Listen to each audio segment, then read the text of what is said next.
আজকে আমার রাইড হতে চলেছে ভগবান শ্রীকৃষ্ণের তৈরি করা নগরী দ্বারকা থেকে কাছ অব্দি এবং ঘুরে দেখবো ভগবান মহাদেবের 12টি জ্যোতির্লিঙ্গের মধ্যে একটি লিঙ্গ। সকাল সকাল বেরিয়ে পড়লাম দ্বারকা মন্দির দর্শনের জন্য, আর মন্দিরটা ছিল আমাদের হোটেলের একদমই পাশে। মন্দির যেতে গিয়ে দেখলাম অনেকে গোমতী নদীতে স্নান করছিল এবং মন্দিরে প্রদীপ দিচ্ছিল। দেখতে দেখতে পৌঁছে গেলাম শ্রীকৃষ্ণ তৈরি করা দ্বারকা মন্দিরে। আর হ্যাঁ, এটা কিন্তু পরে বানানো হয়েছে।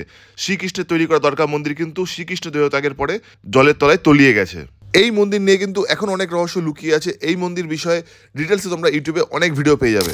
মন্দিরের ভেতরে ফোন নিয়ে যাওয়া অ্যালাউ ছিল না। মন্দিরের বাইরে অনেক প্রসাদের দোকান ছিল, সেখান থেকে আমরা প্রসাদ নিলাম এবং ফোনটা সেখানে রেখে মন্দিরের ভেতর দর্শন করলাম। মন্দির থেকে এসে রেডি হয়ে নিলাম মহাদেবের জ্যোতির্লিঙ্গ নাগেশ্বর টেম্পল দেখার জন্য।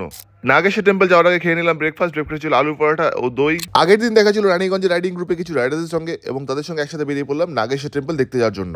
এটাই হচ্ছে সেই নাগেশ্বর টেম্পল যেখানে মহাদেবের 12টি জ্যোতির্লিঙ্গের মধ্যে একটি জ্যোতির্লিঙ্গ আছে।